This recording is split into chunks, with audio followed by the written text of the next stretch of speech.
Hello, GolfForever. John Levy back here today with another episode of the GolfForever Play Without Limits show. I am here today joined by, I always say special guests because we do have special guests. And this time we've got someone near and dear to our heart at GolfForever. It is Dr. Troy Van Biezen, who is a longtime chiropractor, sports performance coach on the PGA Tour, and key content contributor for GolfForever. So Troy, you and I have known each other for what, 3 or 4 years now? Yeah, about 3 or 4 years. Yep. Yeah. And so you just retired from traveling on the PGA Tour after an unbelievable career. You've pretty much done it all. You've been out there for over 20 years. You've worked with 4 world number ones in your time, including the likes of players like Scottie Scheffler, Jordan Spieth, Justin Thomas, Ricky Fowler, Zach Johnson, Ryan Palmer, Tom Kim, Justin Leonard, so many others. What was it like, and has it been like, to be out with your career on the PGA Tour for so long? Yeah, I mean, obviously I've been very blessed with working with some great guys on the golf course, but great guys off the golf course as well. And, looking back now that I've stepped away after 21 years out there, it's kind of weird. It's been part of my life for 21 years. It's been great. Obviously the travel gets to you. I'm 200 plus days on the road every year with the guys. So the wear and tear physically, mentally, emotionally gets tough. But I think everything's better because of the guys I work with. Obviously, 12 major champions. And like you said, 4 number 1 players in the world and over 100, tournament wins around the world. So all the hard work, all the grind, the travel always makes it worthwhile when the guys, pull off a win. And you get so vested with them. They're really your extended family. And so yeah, now I'm looking back. It's weird that it seems like when I was out there, it dragged on, but now that I'm off the tour traveling, it feels like it happened so fast. But yeah, it was a great experience. I met some great people. Obviously great golfers, but yeah, it's a little different. Life is a little different right now. Yeah. And as you say, different. So you just switched careers, if you will, but, switched, bringing what you bring to the athletes of all different likes, not just golfers. Right now you're working with the Dallas Stars. What's your position with that team? Yeah, again, I've been blessed with a lot of neat things that have come my way over the years, and I am now the director of sports performance and science for the Dallas Stars hockey team. Being a kid from Canada, I've always been that that hockey kid at heart, and now I'm back in the game that I've loved and grown up watching, and it's been a steep learning curve. With the golfers, each golfer is their own independent business, and so I can kind of do what I want to do when I want to do it. Now I'm dealing with, a multi-billion-dollar organization, and there's a lot of legal stuff I got to deal with, and a lot of NHL Players Association stuff I deal with. Wasn't expecting that, and so that's been a learning curve for me. But I love it. I love the guys. I love the sport. I'm not going to be on the road as much, which is a blessing for me and my family. But yeah, and we're off to a great start. We're third place right now in the National Hockey League. So, as you know, golf and any pro sport is a success-oriented business, and once you become successful at what you do, my golfers and now the hockey guys are buying into the systems I've been putting in place. Yeah, and Troy, if you will, for everyone, speak to exactly what do you do. You've told me many times your job, first and foremost, is to keep your athletes healthy. But I would love to hear your take on what you bring to the table for every athlete or anyone personally that you work with. Yeah, obviously education-wise, I'm a licensed chiropractor, and I have a facility here in Dallas, Texas, for the last 25 years. But over the last 25 years, I've just learned a lot, studied a lot, been to a lot of seminars, worked with some of the best people in their fields. I guess my title could be performance coach, but rehab, strength training, nutrition, really big on what we call biometrics. So learning the internal load of the body, heart rate, HRV, what's going on physiologically, how can I affect that training, recovery, nutrition, looking at seat metrics, measuring the external load. We're big into jump metrics, all kinds of things. We can now, with technology, we can be smarter at what we do and how we apply things. So there's been a the last 20 years a big evolution in technology, and it's made the learning curve a lot quicker. So Yeah. sometimes I'm a psychologist or a psychiatrist. You kind of you live and die with those guys, and you want them to do well. And when you have the great week or a great stretch, it's fine. And then when things aren't going so well, still got to be that guy in the background, encouraging the players, keep them going, and have that high energy. Yeah, you're not just working on their body in that way, right? You're working on their mind, their Yeah. emotions, their optimism, which I know you and I have talked about a lot of times. Yeah, it's what the general public doesn't see. They see the glamour that happens in front of the cameras and on TV, and what they don't see is the late nights, the travels, the time zones, the hotels, the early mornings, the weather delays, the injuries, the sickness, the things they deal with their family. All those things come into play, and the general audience doesn't see that kind of stuff. And sometimes when guys don't play well, like, what's wrong with you? You're getting paid millions of dollars, but usually when something like that happens, there's something going on behind the scenes, and they just can't seem to focus on playing at that high level that they usually do. Yeah, that makes a lot of sense. So, speaking of high level, the highest levels of all levels right now in the world of golf, Scottie Scheffler, current world number one, GolfForever Tour athlete. You introduced us to Scottie. You introduced the GolfForever swing trainer to Scottie. How long have you worked with Scottie for? I've been working with Scotty since he was 14 years old. So he come into my facility as a little kid at 14, and we've been together ever since. And it's been really neat to watch him grow, develop as a young man, and obviously be the number one player in the world. It's been kind of neat to see that and be a small part of that behind the scenes. Yeah, and ultimately he came into you because he had some back pain, right? Yep. Yeah. Usually we see most high level junior golfers, 14, 15, 16 is the time where they start having some back issues just because of the repetitiveness of the golf swing and the amount of stress on the back. Not knowing how to train, not knowing how to prepare, not knowing how to cool down. So it was a big learning curve for Scotty at that young age too. But obviously he learned it well. He bought in again. He bought in, and he loved what we did. And I mean, if you look at his junior career, amateur career, college career, and now in the pros, he's won at every level. So when things when you win and you're successful, they continue to buy into the systems you put in place. Yeah, absolutely. And one of those new systems was the GolfForever swing trainer. In the very first show, Dr. Jeremy James and I were discussing the whole evolution and what was behind the swing trainer, why we put it into the GolfForever program, why we invented it, created it, and from your perspective, if you remember when you and I and you and the rest of the team as well were first talking about the swing trainer and this idea of asymmetrical bar training and what it could do for your players, what you had done using asymmetrical bar training to that point in the past. And it really just re-energized that whole idea for you, right? And as you then really took this idea of what the swing trainer was and created your own exercise curriculum with Scotty and everyone else. What went into that for you, even just from the conceptual idea of, hey, I think I want to use this training tool with my players, and obviously everything that you put into play with them really has to work. How did that shake out for you? Yeah, first and foremost, it comes down to trust, right? The player's got to trust what you want to put in front of them. I always look, see what's out there, what's coming through the pipeline. How do I get my players get better? How does it give them the edge? And when we talked about the swing trainer, I always look at a exercise or something that's low risk and high reward. And it's, obviously we're on the road 200 plus days a year. It's easy to carry, it's easy to travel with. Hotel, gym, the range, wherever you're going to be, we can always utilize it.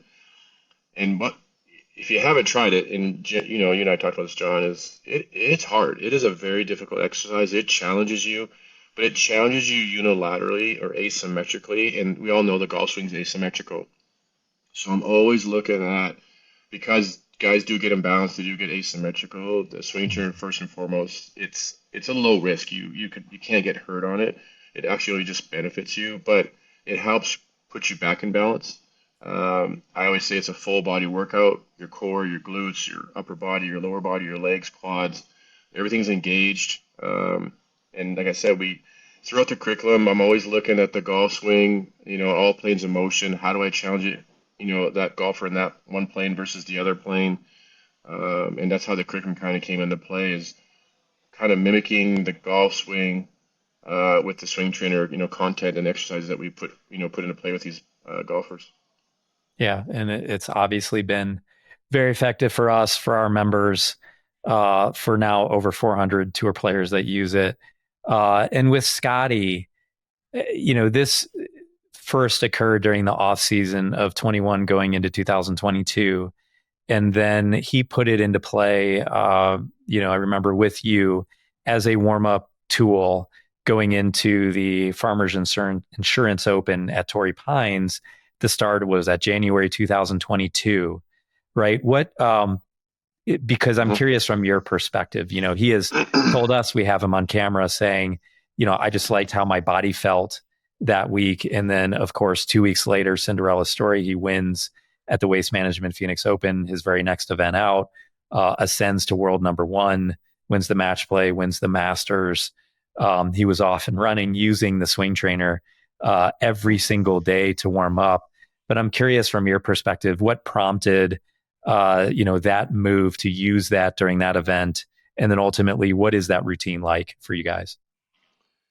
Yeah, so back then he was having a little bit of knee pain, and so I had to stay away from exercise that was stressing the knee, his left knee. And so I still wanted to challenge him while we're on the road. And so sometimes it's very difficult. Like at Torrey Pines, there's no gym to go to. And I said to him, and again, it's a trust thing. He goes, "Hey, why don't we just try that?" And he's like, "If you believe in it, I believe in it."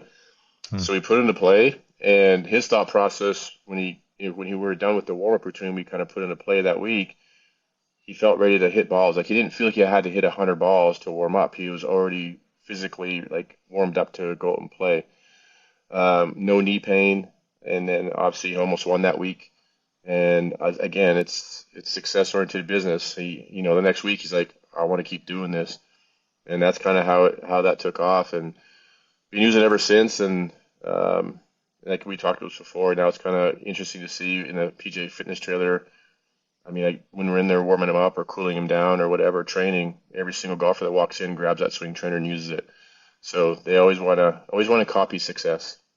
Yeah, and we obviously love to see that, and it's exciting to see just the overall awareness of the foundation of what you do with Scottie, what we do in the GolfForever program really does benefit golfers. It is the most effective way, as I'm preaching to the choir here, to help your golf game because your body needs to move better. You're in the business of doing that, and it's been extremely effective, obviously, with all of your tour players. So that's great. So I want to change gears here and talk about a relevant topic that occurred this fall, which was the Ryder Cup, and specifically your experience with the Ryder Cup and President's Cup teams. You've been a part of how many of these? Quite a few, right? Yeah, over the years, I was five Presidents Cups teams and five Ryder Cup teams. Yeah, so Yeah. it's some in America and then obviously some overseas in Europe. What's it like behind the scenes at one of those events?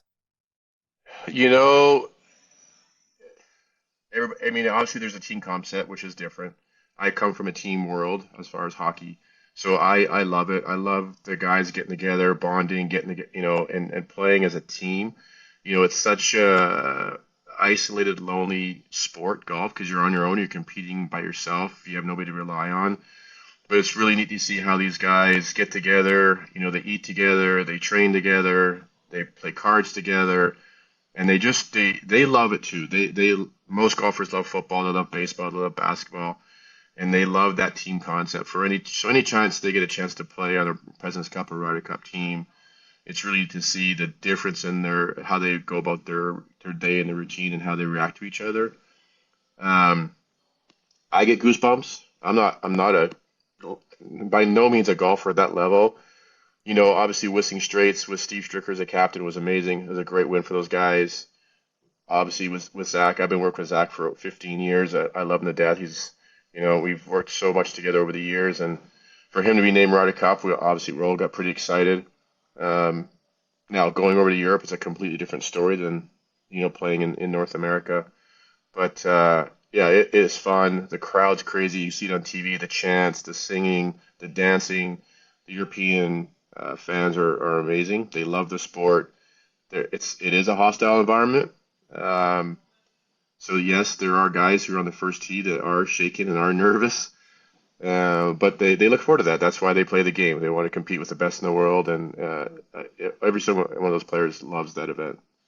Yeah, it's I can imagine hard to put into words unless you've been standing on that first tee and they call your name. And you mentioned Zach, obviously GolfForever tour athlete, Zach Johnson, who you've worked with for many years, and I've known for almost 30 years. And he was our original connection and introduction as we were growing the program. And I talked to Zach and asked him. I said, this performance coach that you've had that you've said such wonderful things about. Would love to meet him as we're growing our force with GolfForever, and that's how you and I got to know each other.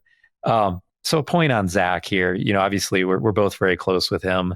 Mhm. We need to be objective, certainly to a certain degree.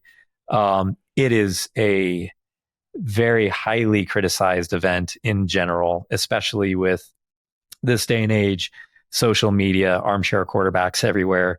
Uh, as you said, going into Italy and going into Rome almost is like, a play on the city there, going into the Colosseum, Mhm. going in and going up for the biggest fight of your life.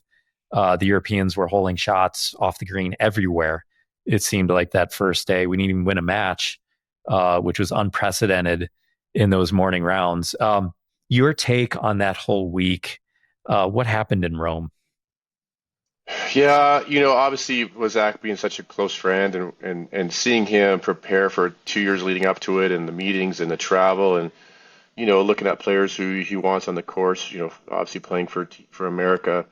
Um, at the end of the day, obviously hindsight's 2020. You can go back and start picking at, what could have we done? What could we change? What was, how could we made it better? And in Zach's heart, I know in his heart, he did everything he could do what he felt was best for the team. That's how, that's Zach. Um, and you got to give the European team credit. They played lights out from the first tee shot on the first hole. They didn't miss a putt. They didn't miss a chip. They didn't miss a fairway. And we all know golf is a momentum sport. They just got that momentum and it carried all into the afternoon. It carried into the next day. And we just could not seem to get anything on the American side. We just couldn't seem to get any energy. Um, yeah, it's a tough one. Everybody has an answer. Everybody has a solution. But until you're there and you see what goes on behind the scenes and decisions that are made and time zone is the number one. The travel is the guys are still figuring out how to sleep. I mean, we're competing on Friday, and guys are not sleeping on Wednesday, Thursday still. So that's a big part of it. Ryder Cup in North America, the European players play here, so there's not really a travel issue or a time zone issue for those guys, and we got to go over there. So that's number one is sleep, travel, time zones, learning a golf course, right? Got to learn that golf course. We did go over 2 weeks before. It was a quick 2 days that we did the best we could to learn that golf course, kind of map things out. We do have a data analytics team behind the scenes that helps us with that. They're great. They do what they felt is best. Like at the end of the day, we everybody did what they could do, what we felt was best for the team. And at end of the week, it was disappointing. It was hard, and the Europeans played great. Like it's tough when you're playing a match player or whatever against a player, and he's holding out and making every putt 25 feet and out. It deflates you. It's hard, and Yeah. it goes throughout the locker room. You know, the other part, which a lot of people, what Zach didn't really talk about, he didn't really say much of an excuse. I was a big part of it. Is we had 4 or 5 players with the flu. They got sick, and now they got to step on the world stage and compete against the best in the world again in a hostile environment. That's hard to do. It's hard to play your A game. That was a tough one. That was something that was unexpected. Obviously, you didn't want that on anybody. Even the European team didn't want them to get sick either. But at the end of the day, you want both teams playing the best they can against each other, which would be a perfect Ryder Cup. And with some of those things that happened over there, it was tough to do. The guys really was, and they played their hearts out. Give them credit too. They played Yeah. amazing. We bounced back near the end. We almost had it on Sunday. It was amazing. um, yeah. So they didn't give up. They tried their hardest with what was given to us. I'm proud of them. Oh, that's great. And yeah, I think there were some rumors going around, why is Ricky being sat both of those sessions? And, Yeah. he's going around carrying his big water bottle and kind of just cheering them on, but very quietly. So that makes sense that there was something up with that. And to your point, no excuses, right? Zach, Right. to his credit, is not going to sit up there and in front of the media and say, "Hey, we're sick. We're fighting with one hand behind our back," type of thing. So, I think that Yeah. that makes a lot of sense. And Beth Page in 2025, I would imagine the atmosphere is going to be a hell of a place to tee it up come that first tee. Yeah, it's going to be another hostile environment, more so for the Europeans this time. People on the East Coast, they love their sport, they're passionate. Um, I hope that they're going to pick Tiger Woods as the captain. I heard through the grapevine there's some talk about it. I think that would be amazing. Um, we'll see what happens. And Bethpage, it's a tough golf course. It is a very tough golf course. But in that situation, we're going to have our fans behind us and support us. So you always have that fans as like the extra person out there, Yeah, helping along the way. exactly. So you've been, as we said, on the tour for over 20 years. You've effectively lived on the road, as you said, and really become very close to a lot of players, not just the ones even that you personally work with. You've gotten to know a lot of tour players, and most of them, I would assume, some better than others. Uh, you've got a lot of stories from all your time on tour. Let's give everyone one, let's call it just one of the funnier or funniest stories that you've ever been a part of, if I can put you on the spot. Oh gosh. Uh, I don't know, John. I don't know if I can say that publicly. But for public consumption, let's put it that way. Gosh. Let I don't know. Let me think about that one. I'm not quite sure. Okay. You kind We, of you kind of put me on the spot on I that did. one. I sure did. I wanted to make Yeah. that a very natural reaction. So we can come back to that. Uh, on a more serious note, the name of this show, as you know, is the Play Without Limits show. Obviously, the mission of GolfForever is to help golfers play without limits, improve their bodies so they're not a hindrance, stay out of pain for optimal performance for years and years to come. That's what you have done personally in your practice. For everyone listening out there, what would you recommend? They're sitting at home. What's one thing that they can do right now to help themselves, help their body feel better? If it's standing up, doing a quick exercise, just kind of let's talk golf fitness 101 for a second. Yeah, I think, you know, kind of working with the pros, but also working with weekend warriors and working with amateurs in my clinic. I see all golfers of all ages, all skill levels, and um, I think the biggest bang for your buck, number one, is being consistent, right? Just be day to day consistent. And I think as more so for the older golfer, the guy who's sitting at a desk in a plane traveling, sitting in his car, and he wants to go play golf and wants to retire and play golf the rest of his life, you got to start working on your flexibility. The golf requires a lot of movement, it requires a lot of flexibility, a lot of mobility in the body, and a lot of rotation. And sitting in a chair all day, or playing all day, a desk all day, and you never work on your flexibility, it's really hard on your body. So, golf fitness 101, I'm a big advocate of stretching, big advocate of opening up the joints, getting those muscles nice and loose and pliable. Um, just you got to start moving, and it's the most important thing. I have a lot of clients 55, 60 years old, guys still go in the gym, which is great. I love that attitude, I love that thing, but man, they cannot move, they can't turn, they can't bend over, and they wonder why they can't hit the ball. Yeah, they can't hit the ball far because they can't turn, they can't move. So biggest bang for your buck, get into a consistent stretching routine or a mobility routine. Yeah.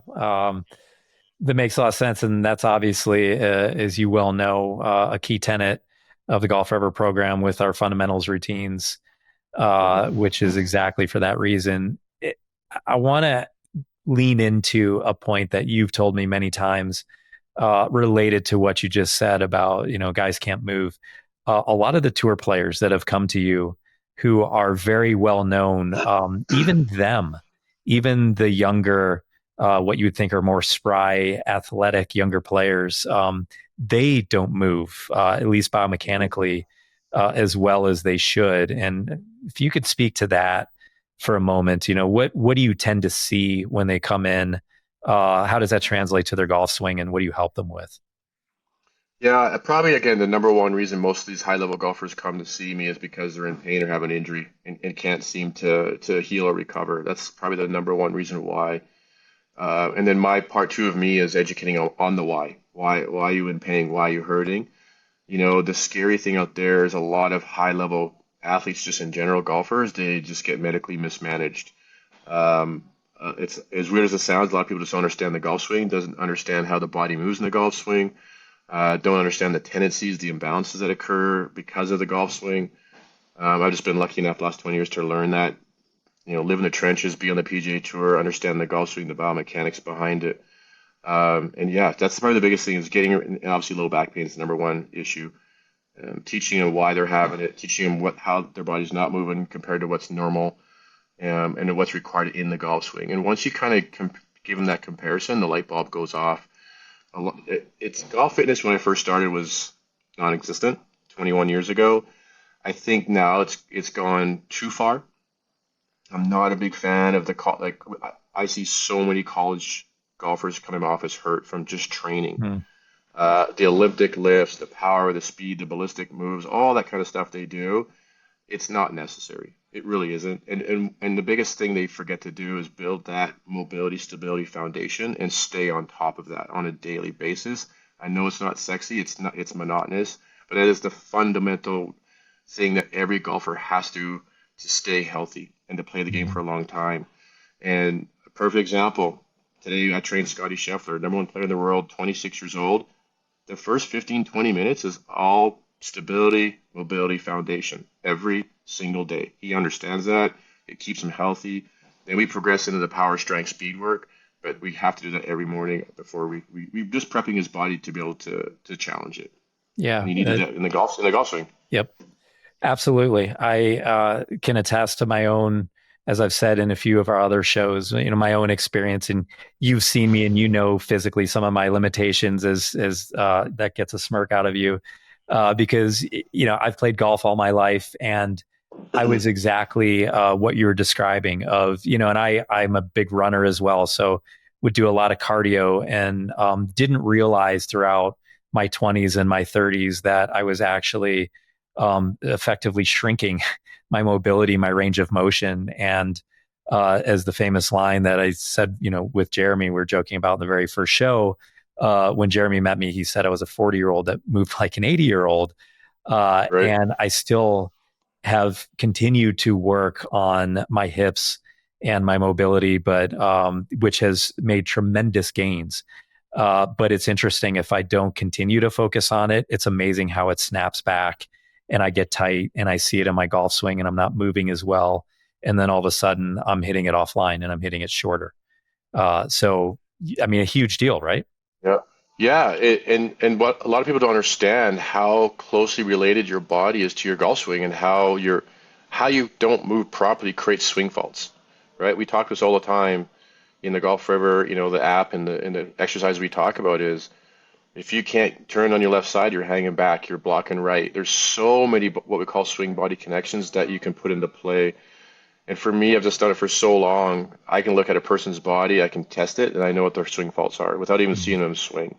It's just the same body compensations or dysfunctions or imbalances, whatever you want to call them, that keep continue creating, these swing faults. And everybody wants to go buy that new driver, buy that new ball, but they don't think about taking care of their body. That's the number one thing you have to take care of is your body has to move. And I still fight this every day in my clinic, and some of these people, they just don't know. And one of the great things being with GolfForever is we're challenging that culture, right? We're telling the industry like, hey, the body's the most important thing. Yeah, you can buy a driver, yeah, you can get lessons, but the body's got to move.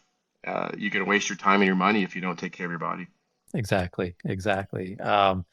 Very well said and well put. So, Troy, thank you very much. I want to call out the fact that, again, you couldn't think of a story that was for public consumption about being funny on tour. So that says a lot.